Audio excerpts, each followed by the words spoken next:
Hello, सलाम, नमस्ते everyone. Razia मशकूर, वतन की बात हम वतनों के साथ। आज हमारे साथ हैं कमर आगा साहब, जिनके बहुत गहरी नज़र है पॉलिटिकल और इंटरनेशनल अफेयर्स पर, जो हिंदुस्तान और हिंदुस्तान के अंदर और बाहर जो ताल्लुकात हैं सियासी लेवल के। और कल एक बहुत अहम वाक़या हिंदुस्तान की सियासत में रौनुमा हुआ, जिसमें कश्मीरी लोगों को, कश्मीरी पॉलिटिशियंस को, जिनको इस पार्टी ने शुरू में नकार दिया था, नज़रबंद कर दिया था, उनको रेड कारपेट वेलकम मिला है। तो ये हमारा टॉपिक है और हम इसी पर कमर आगा साहब से बात करेंगे। कमर साहब, बहुत बहुत आपका खैर मकदम है एक बार फिर हमारे प्रोग्राम में। तो मेरा आपसे पहला सवाल ही ये होगा कि जब हम देख रहे हैं कि बीजेपी आई और बहुत पावरफुल, बहुत फोर्स में आई थी, और बहुत सारे मुद्दों के साथ साथ एक कश्मीर और कश्मीरी पंडितों का जो की घर वापसी का जो मुद्दा था, वो बहुत अहम था और बहुत ही पावरफुल था। और कल जो ये मीट हुई है, सो इसके बीच में ऐसा क्या चेंज हुआ कि ऐसी क्या वाकया हुआ कि दिल्ली को कश्मीर की तरफ जाना पड़ा, हाथ मिलाना पड़ा, वेलकम करना पड़ा? देखिए, ये तो इनको जाना तो पड़ता ही। डेमोक्रेटिक फंक्शनिंग है, उसमें इनको जी। मिलना तो था ही, बातचीत तो होती ही हम्म। होती। इनका जो कल का मुद्दा था उसमें कई चीजें थी। हम्म। पहली बात तो ये थी कि डिलिमिटेशन, यानी नई कॉन्स्टिट्यूएंसीज बनेंगी। हम्म। और दूसरी बात ये कि इन्होंने ये भी कहा है कि हम एक स्टेटहुड को भी वापस करेंगे। ये नहीं कहा कब करेंगे, लेकिन ये कहा है कि नई कॉन्स्टिट्यूएंसी बनाई जाएगी और फिर उसके बाद डिलिमिटेशन होगा उसका, और उसके बाद फिर ये होगा, असेंबली के इलेक्शन होंगे, और उसके बाद फिर उसके बाद जो है वो वहाँ पे स्टेटहुड को वापस किया जा सकता है, ऐसा। जी, वो जो गुलाम उन्होंने नबी आजाद साहब ने जो 5 पॉइंट रखे हैं।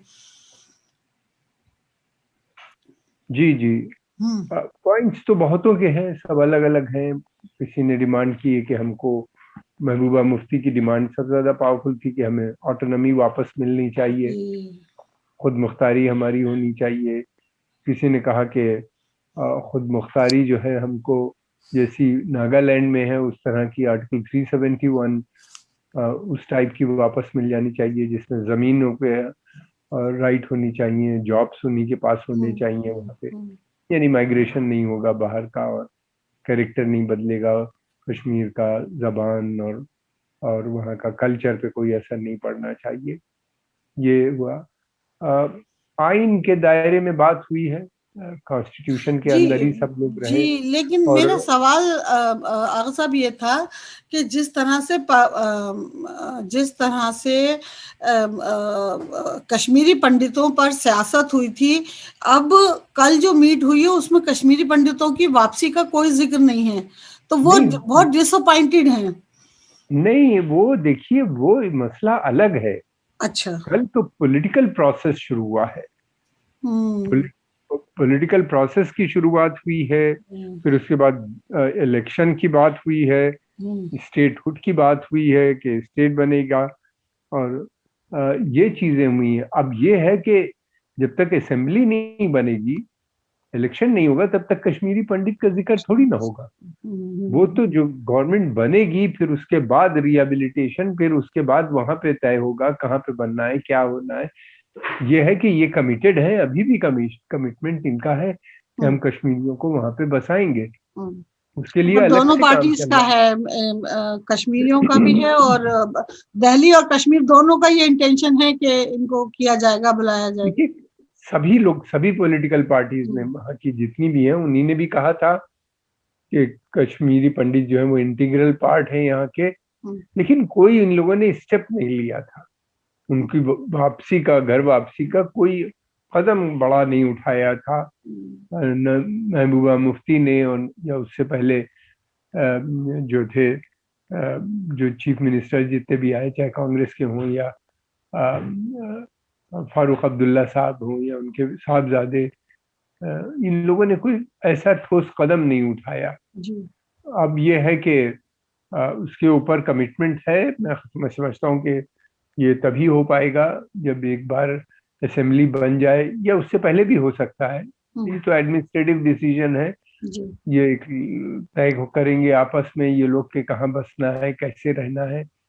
क्या अलग इनके लिए कोई शहर बनाया जाए, वहां जाके बसेंगे, या ये जैसे पहले मिक्स पॉपुलेशन थी उसमें रहेंगे। बहुत सी चीजें हैं। सिक्योरिटी एंगल भी देखा जाएगा कि कितनी सिक्योरिटी है, उसके तहत उसको भी मद्देनजर रखते हुए तय किया जाएगा कि भाई इनको ये मिक्स पॉपुलेशन में नहीं रह सकते, बल्कि इनको एक अलग जगह बनाए रखा जाए जहाँ पे सिक्योर कर लिया जाए उस जगह को। तो ये सारी चीजें हैं। ये बहुत सी इसमें स्टेट की और सेंटर की एजेंसीज मिलके मेरा ख्याल है काम कर रही होंगी। और उसको अब देखना ये है, अलग अलग लोगों का अलग मानना है इसमें भी। बहुत से जमातें जो है वहाँ की, कश्मीर की, जम्मू एंड कश्मीर की, उनका कहना ये कि जैसे हम लोग साथ रहते थे वैसे रहें तो ज्यादा बेहतर रहेगा। एक हमारा जो कल्चरल डाइवर्सिटी है उसको भी देखना चाहिए। इस तरह की बातें हैं। बहुतों के पास अभी भी मकान है, बहुत से लोग अभी वहां रह रहे हैं। ऐसी बात नहीं कि सब चले आए। कश्मीर के अंदर बहुत से लोग पंडित हैं जो वहां अभी भी रह रहे हैं। काफी बड़ी तादाद है जो वहां पे बचे हुए हैं और रह रहे हैं। लेकिन यह है कि ज्यादातर लोग वहां से निकल आए। तो मेरा दूसरा सवाल ये असल में मैं खुद बहुत, हम लोग बहुत दूर रहते हैं तो हमारे पास सारी इन्फॉर्मेशन आ नहीं जी जी। पाती है, रात दिन का फर्क भी रहता है। कल जो ये मीट हुई है जिसमें मुफ्ती और अब्दुल्लाह का पूरा खानदान था और उसके अलावा भी काफी लोग शामिल थे जो डिफरेंट पॉलिटिकल पार्टीज से हैं, और सुना ये गया है कि इन्होंने बहुत गूंजदार आवाज में अपने मुद्दे रखे हैं। तो ये जो कॉन्फिडेंट इनमें आया है, हालांकि ये इनमें से कोई भी ऐसा नहीं है जो 1.5 साल, 1 साल, 6 महीने, 8 महीने, 6 दिन, 8 दिन नजरबंद न रहा हो या जेल में न रहा हो।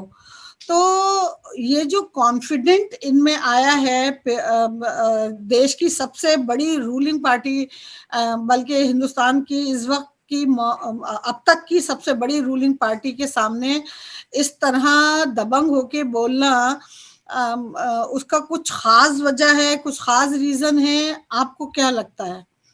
देखिए, कोई आपस की इन लोग की पर्सनल लड़ाइयाँ तो होती नहीं पॉलिटिकल पार्टीज की। पॉलिटिकल लीडर्स उमूमन जेल जाया करते हैं, तो उससे मसले आपसी रिश्ते नहीं बिगड़ते। पार्लियामेंट के अंदर भी हंगामा रहता है, लेकिन जब पार्लियामेंट adjourn होती है, खत्म होती है सेशन, तो सब हंसते हुए बाहर जाते हैं और फिर सेंट्रल हॉल में बैठ के साथ खाना खाना और ये करना। तो वो ये पार्लियामेंट्री एक ट्रेडिशन और कन्वेंशन होता है। हर मुल्क में ऐसे ही होता है।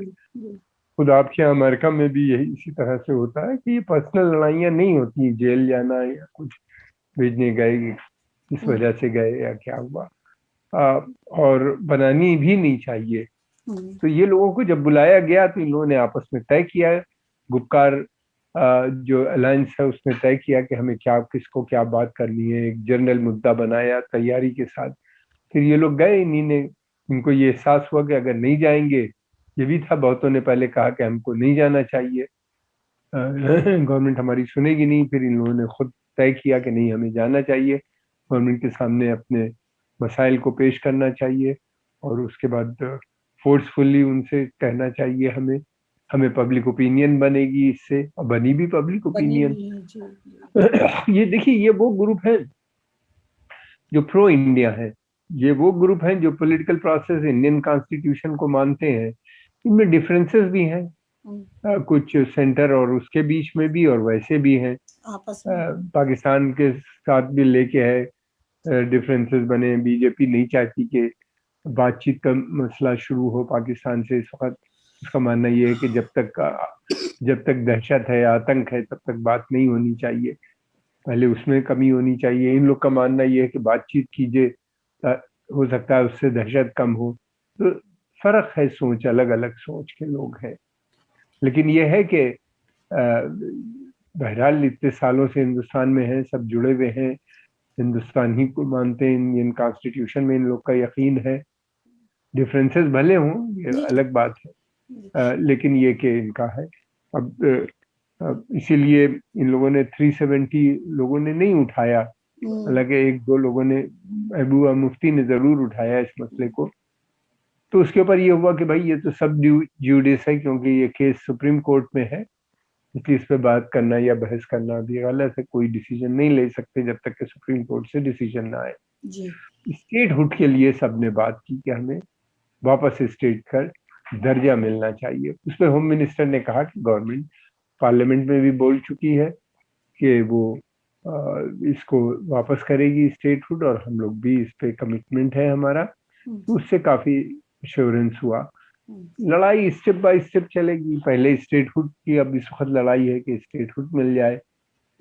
पॉलिटिकल प्रोसेस शुरू हो हुँ, गया है। पंचायत के इलेक्शन हो गए हैं, फिर उसके अलावा उसके जिला परिषद के भी इलेक्शन हो चुके हैं अभी कुछ वक्त पहले। काफी एड भी जिला परिषद को और पंचायत को सेंटर ने दी है, जिससे विलेज डेवलपमेंट के लिए वहां पे पहुंची है। हुँ, एक अब ये है कि असेंबली का इलेक्शन, उसके लिए जरूरी है डीलिमिटेशन करना। करेक्ट। कुछ खतरे बने हुए हैं, कुछ इन पार्टीज में था।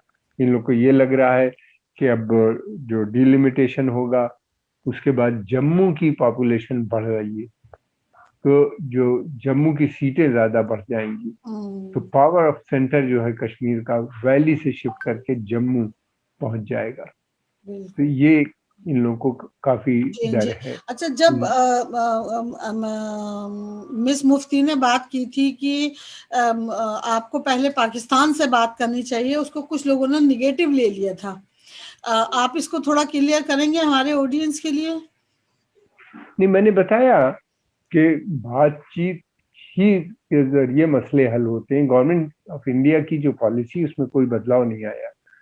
गवर्नमेंट का मानना यह है कि कश्मीर के जो भी मसले हैं हिंदुस्तान और पाकिस्तान के बीच में, ये बातचीत के ही जरिए इनको हल किया जाएगा। और हल करने की जो बेसिस है वो शिमला एग्रीमेंट जो है हुँ, 1972 में जो साइन 1972 हुआ में। था जी। बांग्लादेश बनने के बाद, हुँ, वो एग्रीमेंट उस बेसिस पे होगा। यानी ये बाइलेटरल, दो मुल्कों के बीच में आपस का डिस्प्यूट है, और इसको इंटरनेशनल कम्युनिटी भी यही मानती है कि ये दो मुल्कों का आपस में डिस्प्यूट। इसीलिए ये यूनाइटेड नेशंस में जब पाकिस्तान बार बार रेफर करता है तो नहीं जाता ये मसला, या हुँ, थर्ड पार्टी इंटरवेंशन इसमें अमेरिकन वगैरह नहीं ले पाते, बल्कि वो प्रपोज जरूर करते हैं कि हम मदद कर सकते हैं आपकी, लेकिन इंडिया मना कर देता है, तो उसके बाद मसला वहीं पे दब जाता है। ये आपस में मिल तय होगा। लेकिन गवर्नमेंट का, मोदी सरकार का मानना यह है कि दहशत और बातचीत साथ साथ नहीं चल सकती। अगर आपको पाकिस्तान को इस तरह के कदम उठाने पड़ेंगे पहले, कि जिससे कंफर्म हो जाए कि दहशत खत्म हो रही है, दहशत कम की जा रही है। यानी पाकिस्तान की जो बेसिक पॉलिसी है दहशत को, आतंकवाद को सपोर्ट करने के लिए, उसमें बदलाव आना चाहिए, तो हुँ, बातचीत का जरिया चल सकता है। लेकिन अभी बातचीत हुई, इनडायरेक्ट हुई, डायरेक्ट भी हुई। सीज फायर वायलेशन को लेके सीज फायर हो गया है, बॉर्डर के ऊपर, सीमा रेखा जिसे कहते हैं हुँ, उसके ऊपर। और अब वहां पे फायरिंग नहीं हो रही। पहले रातों दिन फायरिंग होती थी, कभी वो करते थे, फिर उसका जवाब में यहाँ से होती थी, फिर यहाँ से होती थी, वो करते थे, एक दूसरे को ब्लेम करते रहते थे। लेकिन ये कि अब बातचीत हुई, यूएई का एक बड़ा रोल था उसके अंदर, यूएई ने कराया। तो ये चीजें चलती रहती हैं।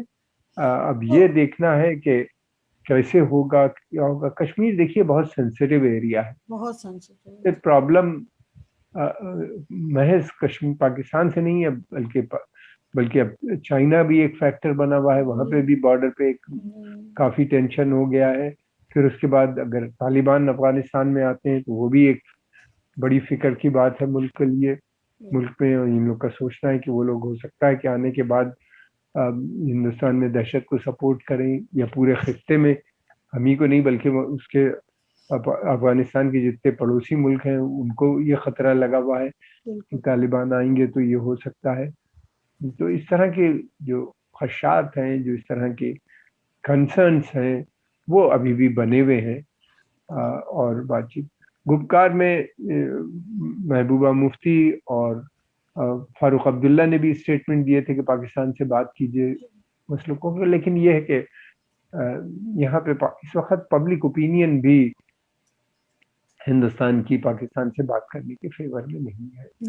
जी। और कश्मीर में जो कुछ हो रहा है उसके लिए कश्मीर के लिए भी बहुत ज्यादा सिंपैथी मुझे नहीं नजर आती मुल्क के अंदर। बिल्कुल। जब हम कश्मीर और यानी कश्मीर और सेंटर, स्टेट और सेंटर के बीच के इश्यूज को हल करने की कोशिश कर रहे हैं, सबको साथ लेकर चलने की कोशिश कर रहे हैं, सबके साथ सबका विकास की बात कर रहे हैं, इस सिचुएशन में हमारी सेंटर को जो कतर में जाके तालिबान से मिले, उनसे मुलाकात की, उनसे बातचीत की, कहीं ना कहीं ये कश्मीर के मुद्दे से जुड़ा है या ये सेपरेट कुछ पॉलिटिकल एजेंडा था? नहीं, वो तो एक अलग चीज थी। ओके। क्योंकि सभी ने, वो तीसरे मुल्क की बात थी, तीसरा मुल्क था, अलग बात है। ओके। क्योंकि सभी लोग ने तालिबान से अपने बातचीत शुरू कर दी, चाहे वो ईरान हो या दूसरे पड़ोसी देश हों, अफगानिस्तान के या उसके अलावा यूरोपियन देश हों, चाइना हो, रशिया हो। तो उसमें ये हुआ कि भारत कहीं अकेला न रह जाए, तो हमको भी बात करनी चाहिए। तो उससे बातचीत हुई, उनकी उसको लेके बातचीत उन लोगों ने भी की है। लेकिन ये है कि डर अभी भी बना हुआ है यहाँ पे। हम लोग बार बार जो गवर्नमेंट ऑफ इंडिया के स्टेटमेंट आते हैं उसमें ये साफ कहा जाता है कि जो वहाँ का डेमोक्रेटिक प्रोसेस है वो ख़त्म नहीं होना चाहिए, जो वहाँ पे इलेक्टेड गवर्नमेंट है वो चलनी चाहिए, डेमोक्रेसी वहाँ पे बनी रहनी चाहिए। लेकिन क्या होगा उसका डर सबको लगा है, इसी के अमेरिकन ट्रुप्स विड्रॉ कर रहे हैं। अमेरिकन मीडिया में छपा है सोर्सेस के जरिए से कि 6 महीने से 6 महीने भी शायद ये गवर्नमेंट न चल पाए, गिर पड़ेगी, तालिबान पावर में आ जाएंगे। वेस्टर्न मीडिया ने लिखा है, इस बात का जिक्र किया है। तो इस तरह की चीजें हैं, क्योंकि तालिबान का जो पिछला रिकॉर्ड है वो बहुत खराब। वहाँ पाकिस्तान, खुद अफगानिस्तान के अंदर 80-90% लोग तालिबान के फेवर में नहीं है। वो ग्रुप है जो के दहशत के जरिए या जोर जबरदस्ती से, ताकत से और बना हुआ है। और वरना तो लोग नहीं चाहते, कौन चाहेगा इस तरह की हुकूमत में। और अफगानिस्तान में ज्यादातर लोग मुसलमान हैं, 99% मुसलमान होंगे, मजहबी लोग हैं। लेकिन ये कि वो इस तरह की मजहबी जो विचारधारा है या जो सोच फिक्र है उसमें उनका यकीन नहीं रह गया है, न है। ये बहुत कम लोग हैं, लेकिन ये है कि इनके पास पाकिस्तान की सपोर्ट है, कुछ और जगहों की भी सपोर्ट है, वेपन सिस्टम है, ट्रेन बहुत है, एक सेक्शन है पश्तून जो है, इन्होंने ट्रेनिंग ली है पाकिस्तान में। पाकिस्तान के अंदर बहुत बड़ी तादाद में पश्तून है जो वहाँ के मदरसों के पढ़े हुए। तालिबान के मतलब स्टूडेंट्स होते हैं, वहीं के तो स्टूडेंट थे। इनका हेडक्वार्टर भी जो है वो क्वेटा में है, क्वेटा शोरा कहलाती है इनकी, जहाँ पे मिलते हैं ये लोग, इनके ग्रुप्स हैं। लेकिन मुझे तो लगता है कि बड़ी प्रॉब्लम आएगी वहां पे, इनकी आपस में भी लड़ाई हो सकती है किसी के। तालिबान कोई मोनोलिथिक एक ग्रुप नहीं है, इसमें बहुत से ग्रुप हैं। और फिर ये होगा कि कौन किसके पास ज्यादा टेरिटरी है वो कब्जा करना। और वो अफगानिस्तान में बहुत बड़ी मकदार में ऑयल, गैस और आयरन ओर, कॉपर और बहुत से जो वो हैं रिसोर्सेज हैं, इन सब के डिपॉजिट्स हैं वहाँ पे मौजूद। उसको लेके भी लड़ाई झगड़े आपस में भी हो सकते हैं। और इनकी वहाँ की जो गवर्नमेंट है, जो फौज है, ऑफिशियल फौज है, उसके बीच में भी टकराव हो सकता है, जो चल ही रहा है। क्या सूरत होगी ये कहना अभी जल्दी होगा। लेकिन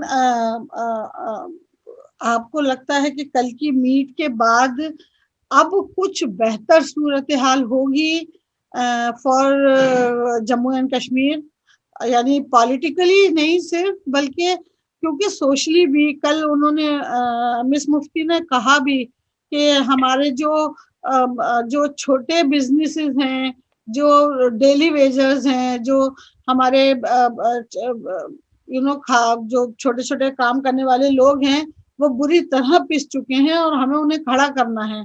तो अगर सोशल लेवल पर और एजुकेशनल लेवल पर और बिजनेस का या टूरिज्म जो कश्मीर का सबसे बड़ा, अगर हम चाहें और बना सकें तो वो सबसे बड़ा इनकम का जरिया हो सकता है और था एक जमाने में। उस पर कहीं कुछ इफेक्ट पड़ेगा? देखिए, अगर वहां पे असेंबली बनती है, इलेक्शन हो जाते हैं, जो हो जाएंगे पीसफुल, मुझे पूरा यकीन है, और असेंबली बन जाएगी, तो इन सब चीजों का ये काम तो स्टेट को करना होगा जी। सेंटर का नहीं है, ये तो स्टेट को करना होगा। जी। उनके लिए काम करें, उनके डेवलपमेंट के लिए काम करें, लोगों के लिए स्कूल, कॉलेज, यूनिवर्सिटी या जो हाँ, भी उन्हें लेकिन अगर सेंटर इसको स्टेट का मतलब असेंबली इलेक्शन हो जाए तभी सेंटर स्टेट काम कर पाएगी उसके हिसाब से, तो अदरवाइज तो इसीलिए उन्होंने कुछ किया नहीं है अभी तक। नहीं, इसीलिए मीटिंग की गई थी कि सेंटर जो है ये अब पॉलिटिकल प्रोसेस शुरू कर रहा है ताकि हैंड ओवर हो सके स्टेट में, डिलिमिटेशन हो, फिर उसके बाद इलेक्शन हो, फिर उसके बाद तय हो असेंबली कब दी जाएगी उनको, दोबारा से स्टेटहुड कब दी जाएगी, नहीं दी जाएगी, फौरन रुक के दी जाएगी तो कितने वक्त लगेगा, ये प्रोसेस दोबारा जब बन जाएगी तो ये शुरू होगा। और जहां तक डेवलपमेंट का सवाल है, तो सारे मुल्क में हर चीज बैठी हुई है, पूरी दुनिया में टूरिज्म खत्म हो चुकी है, छोटा बिजनेस तो क्या, बड़े बिजनेस सब ठप हुए चले जा रहे हैं, पता नहीं कितनी फैक्ट्रियां बंद हो गई, कारखाने नहीं चल पा रहे हैं। तो एक बहुत बड़ा काम होगा जिसको मैं समझता हूँ कि पूरी दुनिया को मिल के कुछ करना, सोचना पड़ेगा, करना पड़ेगा, और इकोनॉमी को दोबारा से वर्चुअली रिवाइज करना, ये बहुत बड़ा टास्क होगा गवर्नमेंट के सामने और स्टेट्स, सभी स्टेट्स के सामने ये सब करना। लेकिन ये है कि कश्मीर एक बहुत ही ऐसी स्टेट है कि जो बहुत ही रिच स्टेट, इसके पास लोग वहाँ के बहुत मेहनती हैं, गरीब, गुर्बत इस तरह की नहीं है जैसे दूसरे स्टेट्स में है। उनके पास कई बिलियन डॉलर का तो कारपेट का काम है, फिर उसके बाद उनके पास टूरिज्म है कई बिलियन की, जो बहुत जल्दी खड़ी हो सकती है, जिसको दहशत ने खत्म कर रखा है। फिर उसके बाद उनके पास जो है शॉल, दुशाले और ये सारी चीजें बनाते हैं, वो जो नो डाउट के हैंडीक्राफ्ट पूरा, फिर उस जो बिलियंस में जाता है। फिर उसके बाद इनके पास फर्नीचर ये जो बनाते हैं, ये one of the finest furniture है, बहुत एक्सपेंसिव इनका फर्नीचर है। फिर वो उसके अलावा इनके पास ज़ाफ़रान है, दुनिया की सबसे अच्छी ज़ाफ़रान वहीं पाई जाती है। फिर उसके बाद इनके पास बेपनाह पानी है, पानी का सोर्स है। और फिर है इनके पास शहद है जो बहुत अच्छा है, दुनिया में का जिसकी शेल्फ लाइफ 100 साल तक की है, बताई जाती है। तो इनके पास तो बहुत चीजें हैं, लेकिन यह है कि मिसमैनेजमेंट जो 50 साल रहा है, 30-40 साल जो रहा है, करप्शन इतना बढ़ गया जिसकी कोई इंतहा नहीं। सारी गवर्नमेंट इन लोगों ने कुछ किया नहीं करप्शन को रोकने के लिए, जितना करना चाहिए तो उतना नहीं कर पाए, बढ़ता ही चला गया। फिर उसके बाद मिलिटेंसी तो सब चीज को खत्म ही कर देती है, मिलिटेंसी ने खत्म कर दिया। आप कहीं भी चले जाइए, यूरोप में, अमेरिका में, हिंदुस्तान की सबसे ज्यादा महंगी एक्सपेंसिव चीज है वो कारपेट आपको मिल जाएगा। खुद आपके मुल्क में कितनी जगह हर बड़े डिपार्टमेंटल स्टोर और वैसे शॉप्स और कश्मीरी काम। इनका खाना बहुत मजे का है जो ये बेच नहीं पाए अभी तक, वो एक बहुत बड़ी रेसिपी है। एक बहुत चीजें हैं इनके पास जिसकी कोई नहीं, ये डेवलप कर सकते हैं। विंटर स्पोर्ट्स तो मतलब इस वक्त तो लोग ढूंढते हैं कि कहाँ जाके करें, और इंडिया में तो आई थिंक ये this will be the only spot जहाँ वो जाके बहुत बहुत कुछ उससे कमाई भी हो सकती है, बहुत सारी अपॉर्चुनिटीज मतलब छोटे तबके को मिल सकती हैं उससे। लेकिन ये तभी हो पाएगा जब दहशत खत्म होगी। जब तक दहशत है, मुझे नहीं समझता कि कुछ वो, और दहशत का जो भी है, वो उसकी कुंजी जो है वो पाकिस्तान में, वो यहाँ नहीं। वहीं से ये लोग ऑपरेट करते हैं, वहीं से फंडिंग मिलती है, वहीं से सब कुछ होता है। वो जब तक वहां पे उनकी वो नहीं बदलेगी सोच, और या उनकी जो पॉलिसी में बदलाव नहीं आएगा, जब तक वो दहशत को कुछ नहीं हो सकता। सपोर्ट करना बंद करेंगे। हालांकि उनको अभी तक कोई उनके अपने ऑब्जेक्टिव तो पूरे कर नहीं पाए जो वो सोच रहे थे, और कश्मीर को वो बाई फोर्स तो ले नहीं सकते, और ना ही दहशत के जरिए से ले सकते।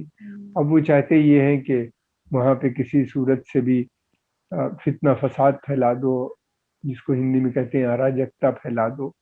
वो भी नहीं हो पाएगी। आर्मी वहां पे काफी डिप्लॉयड है, और सबसे बड़ी बात ये कि आम जनता नहीं चाहती कि दहशत रहे। ये एक बिल्कुल सेक्शन है सही। बहुत ये छोटा सा। बहुत बड़ा और बहुत मतलब प्लस पॉइंट है कि जनता है जो इसके खिलाफ है, तो उम्मीदें जब तक जनता खिलाफ है तब तक उम्मीदें जी बनी हुई हैं इंशाल्लाह। और thank you so much for giving me time. बहुत बहुत अल्लाह हाफ़िज़।